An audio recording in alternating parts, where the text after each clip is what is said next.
Assalamualaikum warahmatullahi wabarakatuh. Hadirnya video ini untuk memenuhi tugas mata kuliah pengantar linguistik yang diampu oleh Bapak Dr. Iwan Marwan, Magister Humayunora. Di sini saya akan menjelaskan tentang materi pragmatik, yang mana materi ini menurut saya sangat menarik untuk dibahas karena merupakan hal yang sering kita lakukan sehari-hari. Sebelum itu perkenalkan, nama saya Siti Yulaika dengan nomor induk mahasiswa 22207038 dari program studi Tadris Bahasa Indonesia semester 1 Fakultas Tarbiyah IAIN Kediri. Baik, langsung saja kita membahas subbab pertama materi hari ini, yaitu apa itu pragmatik? Pengertian pragmatik menurut Parker adalah studi tentang bagaimana bahasa itu digunakan dalam komunikasi. Sedangkan menurut Yule, pragmatik adalah bidang yang mengkaji tentang makna pembicara, mengkaji menurut konteksnya, mengkaji makna tentang bentuk ekspresi menurut jarak sosial yang membatasi partisipasi yang terlibat dalam percakapan tertentu. Dari pendapat para ahli tersebut, dapat dipahami bahwa pragmatik merupakan ilmu yang mempelajari tentang makna berbahasa. Tetapi, dalam kajian ini yang dibahas merupakan makna bahasa secara kontekstual di luar ujaran bahasa atau secara ekstrinsik. Jadi, yang dimaksud mengkaji makna di luar bahasa, yakni dengan mempelajari bahasa terkait konteks, siapa yang mengucapkan, pada siapa mengucapkannya, bagaimana dia mengatakan, kapan, dan di mana mengatakannya. Pasti beberapa di antara kalian bertanya-tanya, kenapa sih dalam pragmatik harus mempelajari sedetail itu?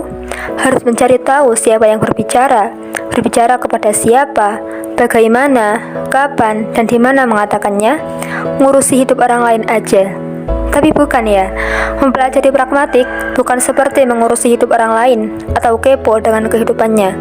Akan tetapi, pragmatik dipelajari karena makna ucapan yang ada di dalam pikiran bisa saja dimaknai berbeda oleh penutur lainnya.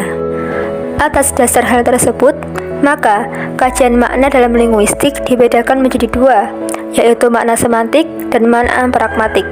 Nah, jadi, apa perbedaan antara makna semantik dan makna pragmatik? Semantik merupakan ilmu yang mempelajari unsur intrinsik bahasa, sedangkan pragmatik mempelajari unsur ekstrinsik bahasa. Leach membedakan kajian semantik dan pragmatik dengan kalimat pertanyaan, apa artinya, yang menggambarkan telaah kajian semantik, dan pertanyaan, apa yang kamu maksud, merujuk pada telaah kajian pragmatik. Dalam semantik, sebuah kata bisa memiliki makna sendiri, akan tetapi dalam pragmatik, sebuah makna kata cenderung dipengaruhi oleh konteks. Jika konteksnya berubah, maka maknanya juga ikut berubah. Misalnya, pada kalimat pertanyaan, jam berapa ini? Jika ditelaah secara semantik, maka akan memiliki arti bahwa seseorang menanyakan waktu pukul berapa saat ini. Jadi, jawaban yang sesuai dengan melihat jam yang menunjukkan pukul berapa saat ini. Namun, jika pertanyaan tersebut ditelaah secara pragmatik, kita akan mencari tahu dulu konteksnya. Misalnya, konteks seperti berikut. Pertanyaan tersebut diucapkan seorang dosen untuk mahasiswa yang terlambat. Jika dosen mengatakan, jam berapa ini? Maka, jika ditelaah secara pragmatik, pertanyaan tersebut memiliki makna, kenapa terlambat? Maka, seharusnya mahasiswa yang terlambat menjawab dengan makna pragmatik juga, yakni dengan permintaan maaf karena terlambat, bukan malah melihat jam dan menjawab dengan kesesuaian jam pada saat itu. Subbab kedua yang akan kita bahas yaitu berkaitan dengan bidang kajian pragmatik. Dalam pragmatik, bidang yang akan dikaji berkenaan dengan 4 hal, yaitu deiksis, presuposisi, tindak tutur, dan implikatur. Berikut kita akan membahas keseluruhannya dengan rinci. Objek kajian yang pertama yaitu deiksis. Apa itu deiksis? Nah, deiksis ini dapat diartikan sebuah kata yang membutuhkan sesuatu dan merujuk pada hal-hal yang tidak diungkapkan dalam ujaran. Misalnya seperti kalimat, sekarang saya tidak ada di tempat. Pada kata tersebut, kata saya tidak memiliki acuan yang tetap, melainkan bervariasi tergantung siapa yang mengucapkan. Maka, kata tersebut akan menjadi lebih jelas jika sudah diketahui siapa yang mengucapkannya. Begitu juga dengan kata di tempat dan kata sekarang. Ia akan menjadi jelas jika diketahui di mana dan kapan waktu mengucapkannya. Nah, maka dengan begitu kalimat sekarang saya tidak ada di tempat termasuk dalam kata deiksis karena membutuhkan sesuatu dan merujuk pada hal yang tidak diungkapkan dalam ujaran. Berdasarkan hal tersebut, maka Levinson membedakan deiksis menjadi 5 kategori. Yang pertama yaitu deiksis orang, yang mana kategori ini berkaitan dengan kata ganti orang, seperti saya, aku, dia, atau nya. Misalnya seperti kalimat, aku akan selalu merindukannya. Nah, kata aku dan nya dapat dipahami acuannya jika diketahui siapa yang mengucapkannya dan ditujukan kepada siapa. Yang kedua yaitu deiksis waktu. Deiksis ini berkaitan dengan penggunaan keterangan waktu, seperti dulu, waktu itu, kemarin, sekarang, dan sebagainya. Seperti kalimat, waktu itu saya sudah mengatakannya. Kata waktu itu memiliki rujukan yang jelas jika diketahui kapan kalimat itu diucapkan.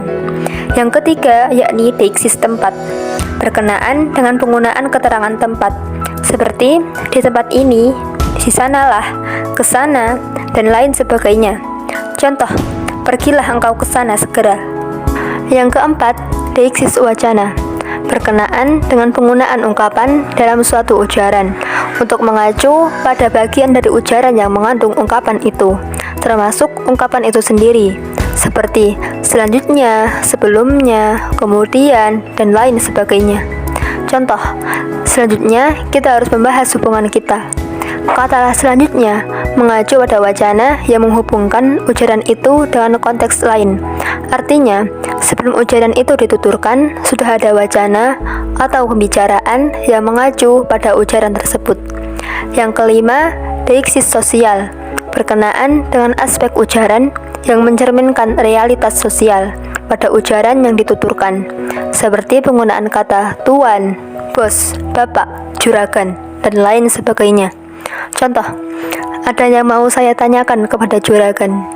Kata juragan mengindikasikan perbedaan status sosial antara yang merujuk juragan dengan orang yang mengujarkan tuturan. Deiksis sosial merupakan pelabelan pada suatu yang berhubungan dengan kehidupan sosial, termasuk kelas sosial seseorang. Objek kajian yang kedua yaitu presuposisi. Presuposisi dapat diartikan sebagai peranggapan, juga dapat dipahami sebagai asumsi yang dinyatakan penutur kepada pendengar. Sudah bisa dipahami secara bersama-sama. Misalnya seperti percakapan berikut. Sudah jam berapa ini? Maaf, jam beker saya rusak tadi pagi. Jika posisi kita mendengar percakapan tersebut, pasti secara otomatis kita akan melakukan 3 peranggapan kepada A dan B.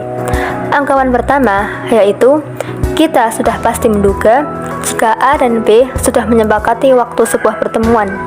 Anggapan kedua, si A pasti kesal karena si B terlambat datang. Pasti kalian juga kesal kan kalau teman kalian tidak datang sesuai waktunya? Nah, anggapan yang ketiga yaitu si B pasti terlambat bangun karena jam wakernya rusak. Karena itu, dia jadi terlambat datang menemui si A. Yule mengatakan bahwa terdapat 6 jenis presuposisi sebagai berikut.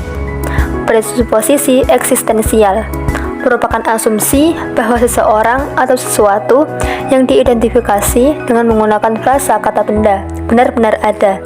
Contoh, orang itu berjalan. Maksudnya, ada orang yang berjalan. Yang kedua, presuposisi faktif, yaitu peranggapan bahwa informasi yang dinyatakan setelah kata-kata tertentu adalah benar. Yang ketiga, presuposisi leksikal, yaitu presuposisi yang menggunakan satu kata. Penutur dapat bertindak seolah-olah makna kata yang lain akan dipahami. Yang keempat, presuposisi non-faktif, yaitu peranggapan bahwa informasi tertentu sebagaimana yang disajikan tidak benar. Yang kelima, presuposisi struktural, yaitu presuposisi yang menyatakan bahwa bagian suatu struktur mengandung informasi yang dianggap telah diketahui.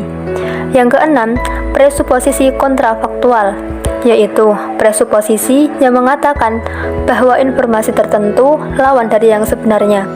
Hal ini menunjukkan bahwa yang diperanggapkan tidak hanya tidak benar, tetapi juga merupakan kebalikan dari benar atau bertolak belakang dengan kenyataan. Contohnya, seandainya ibu kota Kalimantan Timur ada di Balikpapan, padahal sebenarnya ibu kota Kalimantan Timur bukan di Balikpapan. Objek kajian yang ketiga yaitu tindak tutur. Apa itu tindak tutur? Pasti di antara kalian sudah ada yang bisa menebak jika hal ini berkaitan dengan tindakan dan ujaran. Jadi, tindak tutur dapat dipahami sebagai suatu ujaran yang melibatkan perbuatan dan lawan tutur dalam percakapan, serta bertujuan untuk memuji, mengajak, meminta, memaksa, memberi aba-aba, dan lain sebagainya. Fungsi tersebut bisa ditentukan berdasarkan konteks yang digunakan. Misalnya seperti kalimat, "Bantu aku memperbaiki tugas ini", yang mana kalimat tersebut suatu ujaran yang memerintah lawan tutur untuk membantu memperbaiki tugas penutur. Secara pragmatik, ada 3 jenis tindakan yang dapat diwujudkan oleh penutur, yakni yang pertama, tindak lokusi. Apa itu tindak lokusi? Nah, tindak lokusi ini dapat diartikan sebagai tindak tutur yang menyatakan sesuatu dan terdiri dari unsur subjek dan predikat. Yang kedua yakni tindak ilokusi, yang mana tindak ilokusi ini dapat dipahami sebagai tindak tutur yang memiliki fungsi untuk melakukan sesuatu. Yang terakhir yakni tindak perlokusian. Tindak tutur ini bertujuan untuk mempengaruhi lawan tutur. Contoh dari ketiga jenis tindakan di atas dapat diringkas dalam konteks seperti berikut. Lani bertamu ke rumah Nila pada saat cuaca sedang panas. Sesampainya di rumah Nila, Lani merasa haus. Akan tetapi, seseorang dianggap tidak sopan jika mengucapkan permintaan secara langsung, apalagi ketika bertamu ke rumah orang lain. Maka, ketika Lani ingin meminta minum, akan terjadi sebuah tindak tutur seperti berikut. Agak lain ya panas hari ini, membuat tenggorokan jadi kering. Lani berharap Nila mengambilkan air minum untuknya.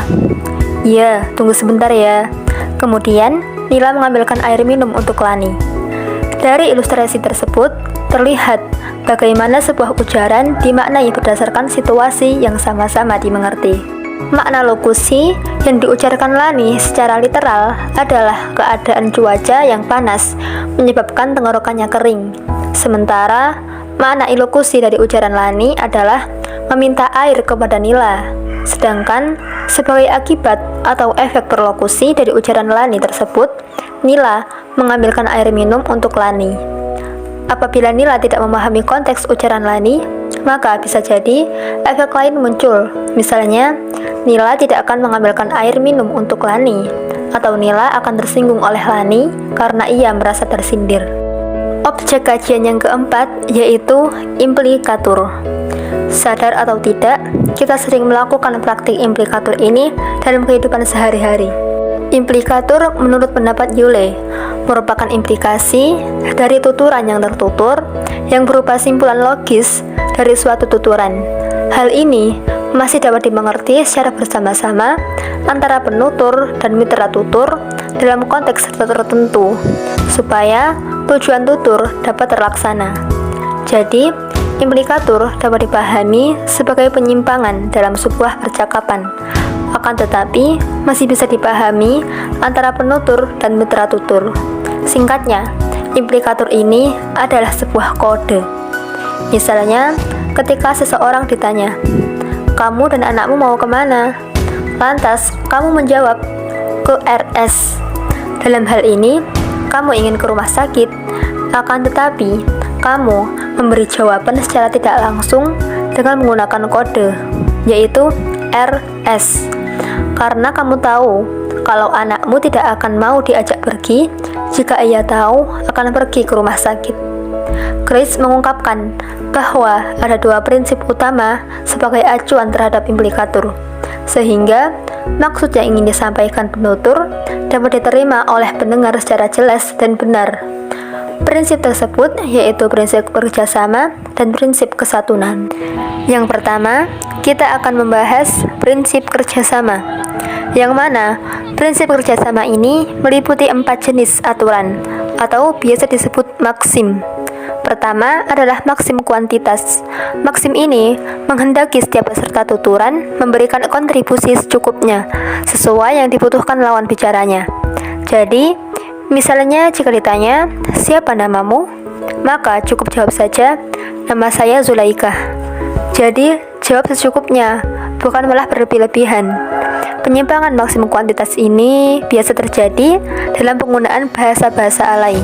Contoh penyimpangan maksim kuantitas seperti berikut ini.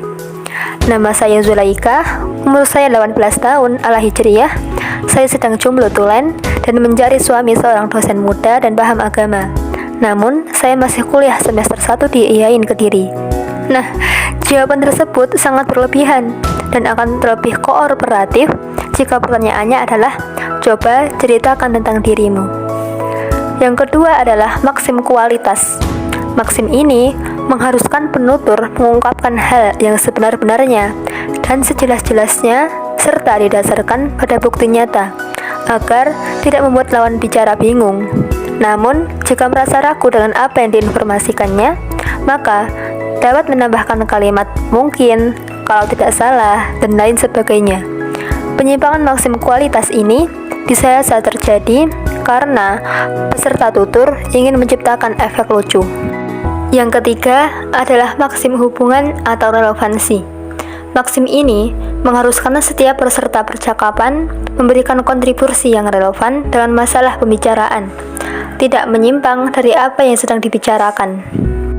Dan yang terakhir yaitu maksim cara atau pelaksanaan. Maksim ini mengharuskan setiap peserta percakapan berbicara secara langsung, tidak kabur, tidak ambigu, dan tidak berlebih-lebihan, serta runtut. Misalnya ketika ditanya, "Mari kita berhenti dan mencari makanan. Kau mau makan apa?" Lalu dijawablah, "Baiklah, aku ingin makan soto ayam." Dalam percakapan tersebut menunjukkan adanya pemenuhan maksim cara, karena percakapan berjalan dengan jelas, runtut, dan tanpa menimbulkan keambiguan di dalamnya. Dari keempat maksim prinsip kerjasama yang telah disebutkan, dapat dipahami bahwa tujuan prinsip ini untuk menyempurnakan bahasa sebagai sarana komunikasi utama bagi manusia. Jika penutur memenuhi keempat maksim tersebut, maka penutur akan dengan mudah menangkap makna ujaran. Yang kedua, kita akan membahas prinsip kesantunan atau kesopanan. Selain prinsip kerjasama, ada juga prinsip kesantunan. Dalam prinsip ini, terdapat lagi prinsip yang sebaiknya dipatuhi jika penutur ingin tuturannya terdengar santun, yaitu prinsip kesantunan negatif dan positif. Prinsip kesantunan negatif menyatakan kurangilah atau gunakan sesedikit mungkin tuturan yang mengungkapkan pendapat yang tidak santun. Sedangkan prinsip kesantunan positif menyatakan perbanyak atau gunakan sebanyak-banyaknya tuturan yang mengungkapkan pendapat yang santun. Terdapat 6 jenis maksim dalam prinsip kesantunan. Yang pertama yaitu maksim kebijaksanaan. Pada maksim kebijaksanaan terdapat 2 submaksim, yaitu buatlah kerugian orang lain sekecil mungkin dan buatlah keuntungan orang lain sebesar mungkin. Misalnya pada kalimat, "Bisakah tolong angkat telepon?" Dalam hal ini dapat dikatakan bahwa jika semakin panjang tuturan seseorang, semakin besar pula keinginan orang itu untuk bersikap sopan kepada lawan bicaranya. Demikian pula dengan tuturan yang diutarakan secara tidak langsung, biasanya dianggap lebih sopan dibandingkan dengan tuturan yang diujarkan secara langsung. Memerintah dengan kalimat perintah atau tanya lebih sopan dibandingkan dengan kalimat perintah. Yang kedua, yakni maksim kemurahan atau sering dikenal dengan maksim pujian. Maksim ini mengharapkan penutur memberi pujian sebagai sebuah kehormatan kepada orang lain atau memberikan rasa hormat pula kepada orang lain jika orang lain memberi pujian. terdapat dua submaksim, yaitu kecamlah orang lain sesedikit mungkin dan pujilah orang lain sebanyak mungkin. Yang ketiga, maksim penerimaan, atau dapat disebut juga sebagai maksim kedermawanan. Pada maksim ini terdapat dua submaksim, yaitu buatlah keuntungan diri sendiri sekecil mungkin dan buatlah kerugian diri sendiri sebesar mungkin. Artinya, dalam kegiatan tutur, penutur diharapkan untuk berbicara yang tidak merugikan orang lain dengan memperkecil dampak resiko yang membuat orang lain tidak senang. Buatlah kerugian pada diri sendiri sehingga peserta tutur tidak tersinggung. Seperti contoh pada kalimat, mari saya beri tumpangan. Kalimat tersebut dinilai lebih sopan dan memaksimalkan keuntungan orang lain daripada kalimat, kamu harus memberikan saya tumpangan, yang dinilai lebih memberatkan orang lain. Yang keempat, maksim kerendahan hati. Maksim kerendahan hati terdiri atas dua submaksim, yaitu pujilah diri sendiri sesedikit mungkin dan kecamlah diri sendiri sebanyak mungkin. Artinya, maksim ini mengharapkan penutur untuk memberikan penghargaan kepada orang lain dan mengakui dengan kerendahan hati tentang perihal kebaikan atau suatu sikap yang dimiliki orang lain. Yang kelima adalah maksim kecocokan. Maksim kecocokan memiliki dua submaksim, yaitu memaksimalkan kecocokan di antara mereka dan meminimalkan ketidakcocokan di antara mereka. Terdapat kesesuaian tuturan yang masing-masingnya tidak merugikan keduanya. Misalnya, seseorang mengatakan, yang ini sepertinya lebih bagus. Lalu pihak lain menjawab, ya, sepertinya begitu. Dalam percakapan tersebut, terlihat kecocokan antara penutur dan mitra tutur. Yang terakhir, yakni maksim kesimpatian. Maksim ini memiliki dua submaksim, yaitu memaksimalkan rasa simpati dan meminimalkan rasa antipati kepada lawan tuturnya. Jika lawan tutur mendapatkan kesuksesan atau kebahagiaan, penutur wajib memberikan ucapan selamat. Bila lawan tutur mendapatkan kesusahan atau musibah, penutur layak turut berduka cita atau mengutarakan ucapan belasungkawa sebagai tanda kesimpatian. Misalnya, seseorang berkata, saya baru saja gagal tes wawancara. Lalu, lawan tutur menjawab, tidak apa-apa, masih banyak kesempatan lain. Pada percakapan tersebut, lawan tutur memberikan ketenangan dan motivasi untuk penutur. Maka, percakapan tersebut sudah termasuk dalam maksim simpati. Dari keenam maksim kesopanan yang telah disebutkan, dapat disimpulkan bahwa maksim kebijaksanaan, penerimaan, kemurahan, dan maksim kerendahan hati adalah maksim yang berskala dua kutub, karena berhubungan dengan keuntungan diri sendiri dan orang lain. Sedangkan pada maksim kecocokan dan maksim kesimpatian berskala satu kutub, karena hanya berhubungan dengan penilaian baik buruk penutur terhadap dirinya sendiri atau orang lain.